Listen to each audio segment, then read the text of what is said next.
Hello guys, आप लोगों के अपने चैनल राठौर एजुकेशन पॉइंट में बहुत बहुत स्वागत है।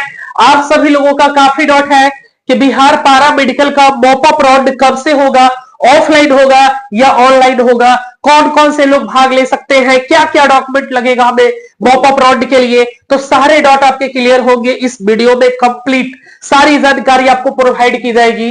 वीडियो को अंत तक देखिएगा। और हाँ, अगर आप इस परिवार के अब तक सदस्य नहीं बने हैं तो चैनल को जल्दी से सब्सक्राइब करिए और परिवार का भाग बनिए हमारा।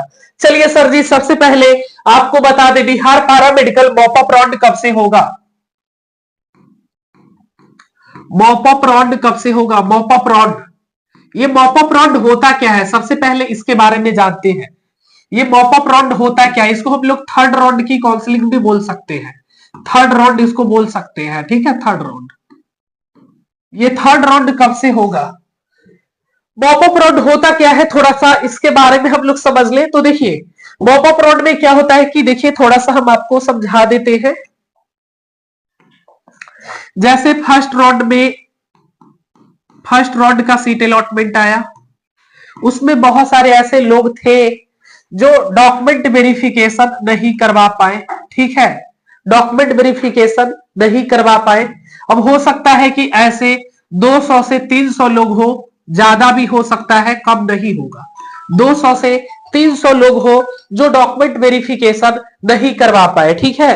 अब हम लोग बात करेंगे कि जो डॉक्यूमेंट वेरिफिकेशन नहीं करवाए उनका तो सेकंड राउंड में नाम ही नहीं आएगा। आएगा? नहीं आएगा। अब कुछ लोग ऐसे होंगे जिनका सेकंड राउंड में नाम आया, सेकंड राउंड में नाम आया। तो ये जो सीट खाली था, 200 से 300 सीट खाली था, जो डॉक्यूमेंट वेरिफिकेशन नहीं करवाए थे, उन्हें तो सेकंड राउंड में जो वैकेंट सीट है, जैसे फर्स्ट राउंड में जो सीट बच गया, समझिएगा, जो फर्स्ट राउंड में सीट वैकेंट हो गया उसको सेकंड राउंड में फिलअप किया जाता है, फुल फिलअप किया जाता है, ठीक है। कॉल नहीं करिए अभी, फिलअप किया जाता है, ठीक है। सेकंड राउंड में क्या किया जाता है? फिलअप किया जाता है, फिलअप किया जाता है। पर प्रॉब्लम यह है कि जो लोग सेकंड राउंड में डीवी नहीं कराए, ठीक है, डीवी नहीं करवाए, ठीक है, तो अब इनका जो जैसे 200 से 300 सीट बचना नॉर्मल है कि बचेगा ही बचेगा, ठीक है। 200 से 300 सीट अगर रह गया, समझिएगा, 200 से सीट वैकेंट हो गया, सीट खाली तो नहीं जाने देगा बिहार सरकार आपको, वैकेंट है यानी सीट खाली है। तो ये जो सीट खाली है, 200 से 300 सीट खाली है, तो क्या यह सीट ऐसे ही रहेगा? नहीं, इसके लिए फिर बिहार सरकार जो आपका बीसीसी बोर्ड है वो मॉप अप राउंड काउंसलिंग करवाती है। पर अभी आपका जो मॉप अप राउंड काउंसलिंग है वो कब से होगा? तो एक आंकड़ा मैं आपको बताऊंगा, एक्सपेक्टेड है।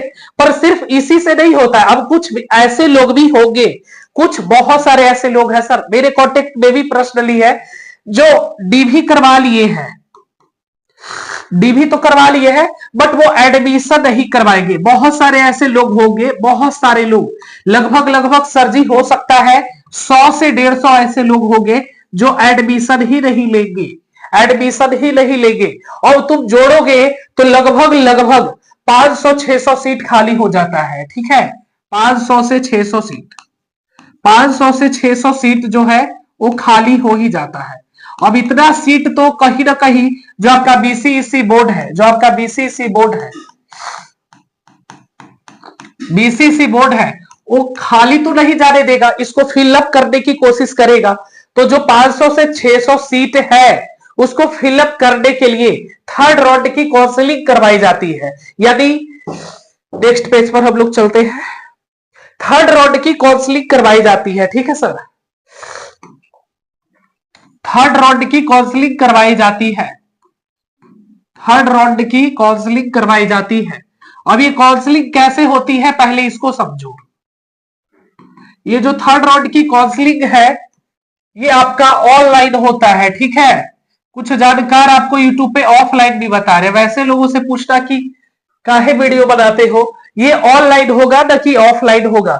इसमें भी आपको फिर से चॉइस फिलिंग करना होगा, ठीक है, इसमें भी आपको चॉइस फिलिंग करना ही होगा, इसमें भी आपको फिर से चॉइस फिलिंग करने का मौका मिलेगा, ठीक है। सबसे पहला चीज, वैसे लोग इसमें भाग ले सकते हैं जो काउंसलिंग नहीं करवा पाए थे, यानी फर्स्ट और सेकंड राउंड के लिए काउंसलिंग नहीं करवा पाए थे, यानी न्यू स्टूडेंट भी भाग ले सकते हैं इसमें।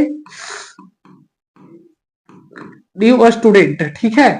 वैसे स्टूडेंट जो डीवी नहीं करवा पाए थे, वैसे स्टूडेंट जो डीवी नहीं करवा पाए थे,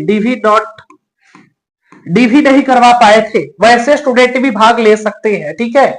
मतलब जो भी पारा मेडिकल का फॉर्म भरे थे, पारा मेडिकल का जो लोग भी फॉर्म भरे थे वो सारे लोग मॉपअप राउंड में भाग ले सकते हैं, ठीक है।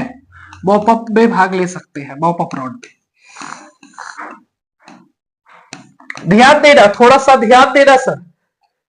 वैसे लोग जिन्हें फर्स्ट राउंड में कॉलेज मिल गया है, ध्यान रखना, जिन्हें फर्स्ट राउंड में कॉलेज मिल गया है पर कॉलेज से संतुष्ट नहीं है, या फिर हो सकता है कि पसंद का ब्रांच नहीं मिला हो, या हो सकता है कि उन्हें पसंद का कॉलेज ना मिला हो, तो वैसे लोग भी मॉपअप करवा सकते हैं।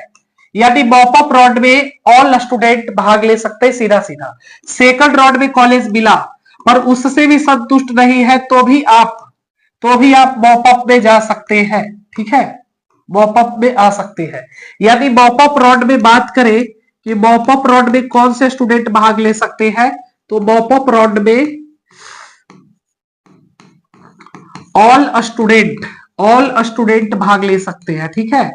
ऑल स्टूडेंट्स, जितने भी स्टूडेंट है सारे के सारे स्टूडेंट इसमें भाग ले सकते हैं। जो ये मॉपअप राउंड है इसमें ऑल स्टूडेंट्स, जितने भी स्टूडेंट है, चाहे उन्हें फर्स्ट राउंड में कॉलेज मिला हो, सेकंड राउंड में मिला हो, चाहे वो डीवी नहीं करवा पाए, कुछ भी रीजंस हो, ठीक है, सारे के सारे स्टूडेंट ही मॉपअप राउंड के लिए अप्लाई कर सकते हैं। और ये ऑनलाइन होता है, ठीक है। कैसे होगा, तो ये ऑनलाइन होगा और इसमें भी आपका चॉइस फिलिंग होगा, ठीक है। चॉइस फिलिंग होगा, ऐसे नहीं होता है सर, इसमें भी आपका चॉइस फिलिंग होगा, इसमें भी आपका चॉइस फिलिंग होगा जी, ठीक है। अब बात रही कि कब से होगा, मॉपअप राउंड काउंसलिंग जब होगा तो इसमें क्या क्या डॉक्यूमेंट लगेगा।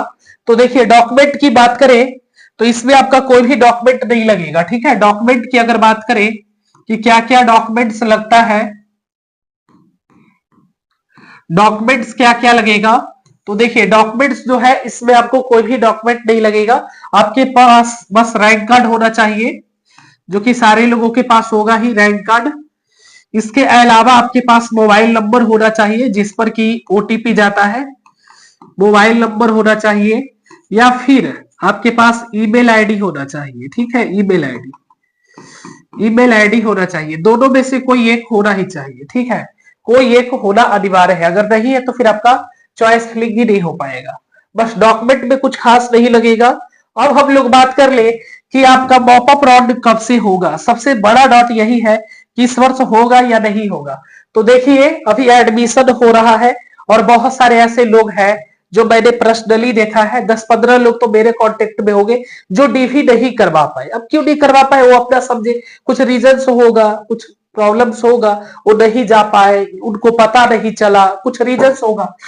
तो जो लोग भी अब डीवी नहीं करवा पाए उनका तो सीट वैकेंट हो गया।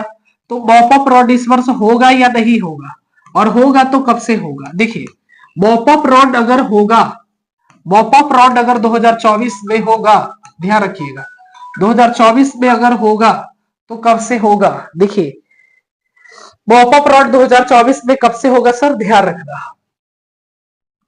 ये जो मॉपअप राउंड है आपका, ये मॉपअप राउंड आपका थर्ड वीक, यानी कि समझ लो 20 दिसंबर के बाद, 20 दिसंबर के बाद, इसके पहले कोई नोटिस नहीं आने वाला है। 20 दिसंबर के बाद आपका जो मॉपअप राउंड है वो आप लोगों का 20 दिसंबर के बाद ही होगा, इसके बाद होगा। इसके पहले कोई नोटिफिकेशन आपको देखने को नहीं मिलेगा सर, ठीक है।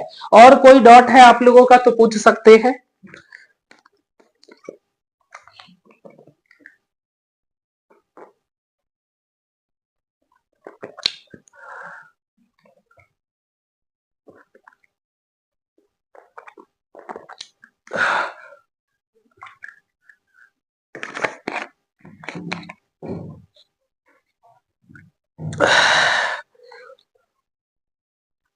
जो ये मॉपअप राउंड है ये आप लोगों का 20 दिसंबर के बाद होगा। डॉक्यूमेंट आपको कुछ भी नहीं रखना है, बस आपको अपना जो रैंक कार्ड है उसको अच्छे से रखना है और सारा कुछ जो भी आपने चॉइस फिलिंग किया है, अगर आपका एडमिशन होगा तो उसमें सारा कुछ लगेगा। तो आप लोगों को सारा डॉक्यूमेंट अच्छे से रखना है, सुरक्षित रखना है, ठीक है। चाहे part A part B form हो, सारा डॉक्यूमेंट मैंने बोल दिया, तो सारे के सारे डॉक्यूमेंट आपको अच्छे से सुरक्षित रखना है। तो कब से होगा मॉपअप राउंड, तो आप लोग जान गए, ये आप लोगों का